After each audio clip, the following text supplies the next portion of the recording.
Skirat, 10 juillet 1971. Hassan II, roi du Maroc, fête son 42e anniversaire entouré de ses proches. Dans le même temps, un complot contre lui entre dans sa phase finale.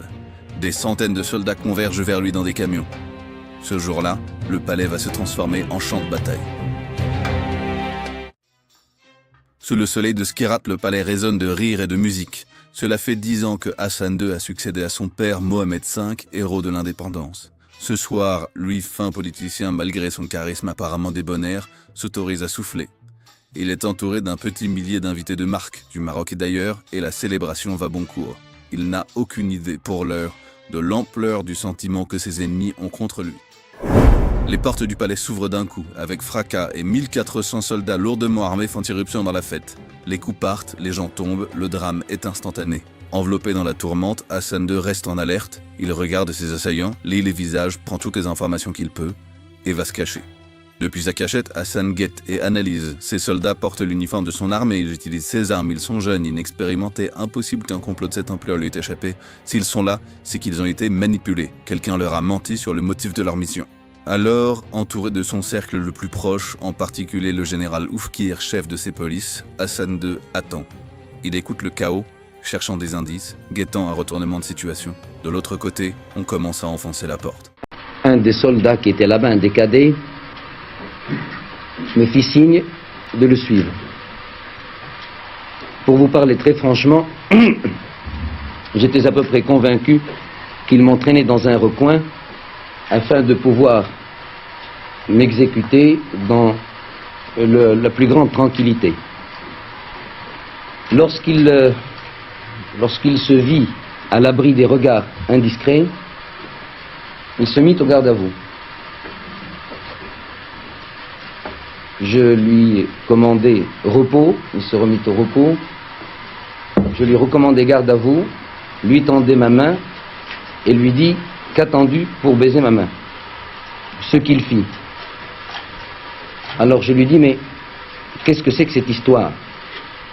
Il m'a dit, on nous a dit que le palais était attaqué, que votre majesté avait des ennemis et nous sommes montés.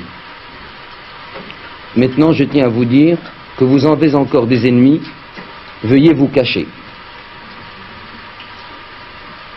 Je lui dis non, appelle tes camarades, baissez les canons de vos armes, suivez-moi.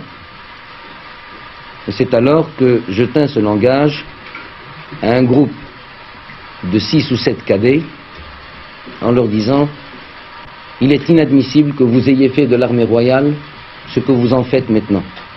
Cela est indigne et non conforme à ce que j'attendais de vous. Immédiatement, quelques-uns se mirent à pleurer et nous avons récité la Fatiha, qui est la première sourate du Coran, et je dois dire qu'à partir de ce moment-là, ça a été le dernier épisode, l'épisode du dénouement, qui a fait que j'ai pu récupérer tous les officiers qui étaient prisonniers et les expédier dans les différentes régions ou les différents services du royaume. Serait-il possible de rencontrer et d'interviewer des officiers rebelles actuellement arrêtés? Je dois vous répondre que, en principe, ces officiers auraient dû être passés immédiatement par les armes. Et je crains que vous n'ayez pas le temps de le faire, car je crains que demain soir, à cette heure-ci, ils nous soient exécutés après qu'ils nous aient donné les renseignements nécessaires. On a parlé de complot libyen. Interrogé à ce sujet hier soir sur notre antenne, vous avez à chaud répondu: la Libye, je m'en fous royalement. Maintenez-vous maintenant que tout est fini cette appréciation, et pourquoi? Je la maintiens encore plus royalement du fait que je suis encore plus roi aujourd'hui qu'hier.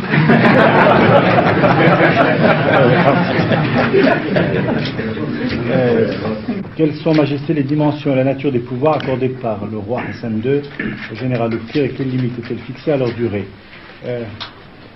Le général Oufkir et le général Driss se départagent la tâche. Malheureusement, ils n'ont plus leur troisième homme, qui était le général Bachir, qui a trouvé la mort hier.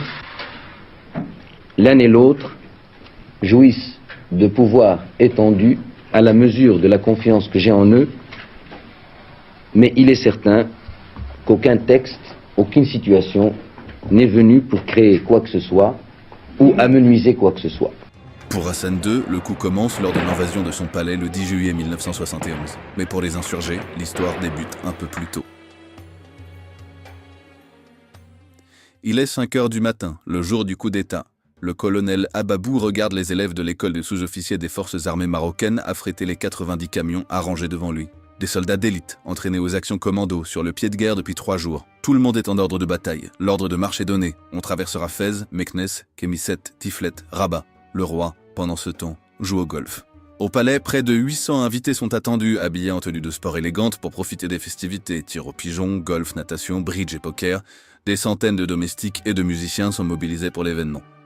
À Rabat, on manque d'eau, mais c'est parce qu'on l'a coupé pour arroser le golfe du roi. On remarquera que les abords du complexe balnéaire hallucinant de Sikra sont étrangement dépeuplés de soldats, et même les quelques démonstrations militaires prévues au planning sont annulées. C'était la tâche confiée au général Medbou, conspirateur en chef, en ce moment posté auprès du roi. Il se distingue des officiers fidèles par la couleur de sa chemise, jaune comme celle des autres comploteurs pour ne pas se faire abattre par erreur. Sous couvert d'organiser le tournoi de golf, il donne des ordres et des indications à la radio. La femme et les concubines et les enfants du roi, depuis leur villa, entendent les premiers coups de feu.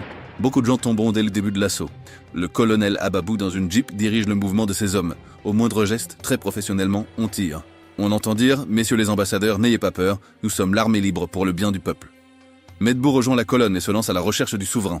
À Rabat, un commando de conspirateurs a pris le contrôle de la radio d'État et proclame la mort du monarque et le début d'un nouveau régime. Mais il ne le trouve pas à temps. Un messager a réussi à prévenir les troupes fidèles qui sont en chemin. Ababou quitte le navire, laisse au palais des troupes que le roi n'a pas de mal à reconvertir à son camp. Une fois le pays prévenu de la survie du roi et du royaume, le roi investit son général Oufkir de la mission d'épuration des mutins et de ses corps d'armée. Mission qu'il prend très à cœur. S'ensuivent des questionnements douloureux. 9 des 15 généraux du Maroc sont morts ou en prison. Comment peut-on les remplacer par des officiers plus jeunes quand on vient de subir un coup d'état de la même armée? Et Oufkir, chef de toutes les polices du royaume, est-il fiable quand il n'a pas vu venir un complot de cette ampleur? Comment décourager durablement un autre complot d'avoir lieu? Quelle punition pour les coupables?